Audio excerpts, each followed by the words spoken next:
কি ভাবছেন সত্যি কিনা? হ্যাঁ সত্যি। 10টা টিপস ফলো করে 1000টা সাবস্ক্রাইবার ও 4000 ঘন্টার ওয়াচ টাইম পূরণ করুন খুব সহজে। আর শুরু করুন প্রতি মাসে ইনকাম। ভিডিওটি স্কিপ না করে দেখুন যাতে আপনার কোনো টিপস শুনতে মিস না হয়। টিপস নাম্বার 1, প্রথমে আপনি নির্বাচন করুন আপনি ইউটিউবে পার্ট টাইম নাকি ফুল টাইমের জন্য কাজ করবেন। অবশ্যই আপনাকে ফুল টাইম অর্থাৎ ইউটিউব প্ল্যাটফর্মকে আপনার প্রফেশন হিসেবে বেছে নিতে হবে। টিপস নাম্বার 2, দ্বিতীয়ত আপনি নির্বাচন করুন আপনার চ্যানেলের ক্যাটাগরি। কোন ক্যাটাগরির মধ্যে আপনার চ্যানেলটি? ব্লগ রিলেটেড নাকি টেকনিক্যাল নাকি এডুকেশন রিলেটেড বা অন্য কিছু? আপনি কোন ধরনের ভিডিও বানাবেন যদি সঠিক নির্বাচন এখনও না করে থাকেন, যদি ভেবে থাকেন যেসব ভিডিওতে বেশি ভিউজ হচ্ছে সেই ধরনের ভিডিও বানাবেন, তাহলে ভাবনা বদলাতে হবে। এরকমটা হলে আপনার চ্যানেল কিছুদিন পরেই ডাউন হতে থাকবে। তাই আমি বলবো আপনার যেটা পছন্দ, যেটা আপনি নিজে করতে পারেন, অর্থাৎ পরিশ্রম নিজেকে করতে হবে। আপনার মধ্যে কিছু একটা গুণ অবশ্যই রয়েছে। হতে পারে আপনি ভালো ছবি আঁকতে পারেন, হতে পারে আপনি ভালো গান গাইতে পারেন, হতে পারে আপনি ভালো কমেডি বলতে পারেন। যদি আপনার কোথাও বেশি ঘোরাঘুরি করার ইচ্ছে থাকে বা ঘুরতে গিয়ে থাকেন, সেক্ষেত্রে আপনি ব্লগ ভিডিও বানাতে পারেন।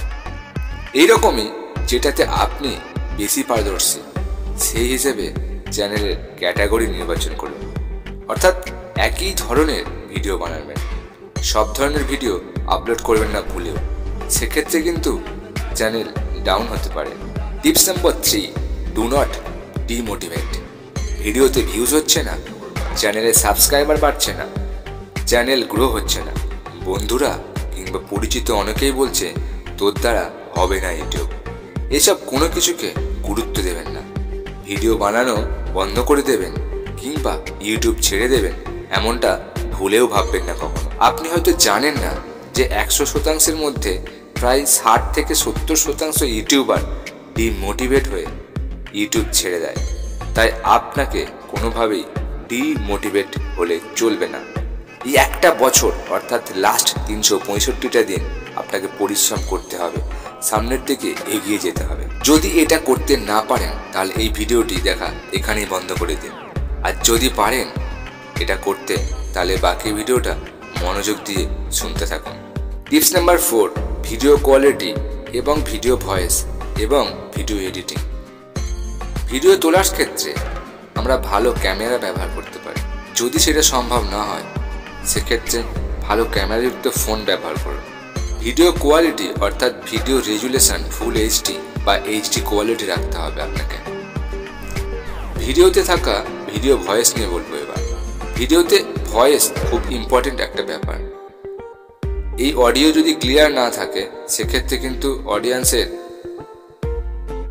ভিডিওর প্রতি শোনার আগ্রহ অনেক কমে যায়। তো আপনি এই অডিও ক্লিয়ারের জন্য দামি একটা মাইক্রোফোন ইউজ করতে পারেন। যদি সেটা সম্ভব না হয় অন্তত 1000 টাকার মধ্যে একটা পাওয়া যায়, বোয়া কোম্পানির একটা মাইক্রোফোন রয়েছে, সেটা ইউজ করতে পারেন। আর যদি এটাও আপনার পক্ষে সম্ভব না হয় সেক্ষেত্রে আপনি নর্মাল যে কোনো একটা হেডফোন ইউজ করুন। ওই হেডফোনের যে মাইক্রোফোন রয়েছে ওটা ইউজ করতে পারেন, সেক্ষেত্রে স্পষ্টভাবে রেকর্ডটা হতে পারে আপনার। আর চেষ্টা করবেন যখন আপনি ভয়েস রেকর্ড করবেন সেক্ষেত্রে যেন ক্লিয়ার হয় ভয়েসটা, আপনার বুঝতে বা শুনতে যেন অসুবিধা না হয় অডিয়েন্সের। এবার রয়েছে ভিডিও এডিটিং। এই ভিডিও এডিটিং করার সময় আপনাকে যে বিষয়গুলো খেয়াল রাখতে হবে, ভিডিও এডিটিং আপনি যত ভালো করতে পারবেন ততই ভালো। কারণ যখন কেউ দেখবে ভিডিওটা, অর্থাৎ অডিয়েন্স যখন আপনার ভিডিওটা দেখবে, সেক্ষেত্রে যদি প্রেজেন্টেশন ভালো হয় দেখার আগ্রহটাও অনেকটা বেশি থাকে। আর একটা বিষয় বলে রাখি, ভিডিও এডিটিংয়ের সময় কিন্তু ভিডিওর ভয়েস কিছুটা হলেও পরিবর্তন করা সম্ভব। সেক্ষেত্রে আপনাকে খেয়াল রাখতে হবে ভিডিওর অডিওটা ওখানে একটু চেঞ্জ করে কিছুটা ভালো করা যায়। আর ভিডিও এক্সপোর্ট করার ক্ষেত্রে আপনাকে কোয়ালিটি কিন্তু ফুল এইচডি বা এইচডিতে রাখতে হবে। Tips number 5, best title selection. একটা ভিডিওতে ভিডিওর টাইটেল খুবই গুরুত্বপূর্ণ একটা বিষয়। তাই ভিডিওর টাইটেল সিলেকশন আপনাকে খুব ভালোভাবে নির্বাচন করতে হবে। Tips number 6, best thumbnail edit and set.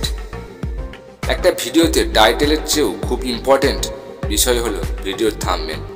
কারণ সবচেয়ে বেশি যেটা আমাদের চোখে পড়ে থাকে অডিয়েন্সে, সেটা হলো ভিডিওর thumbnail.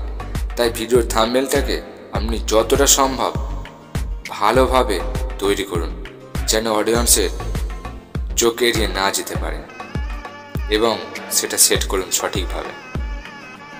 Tips number 7, important tag set.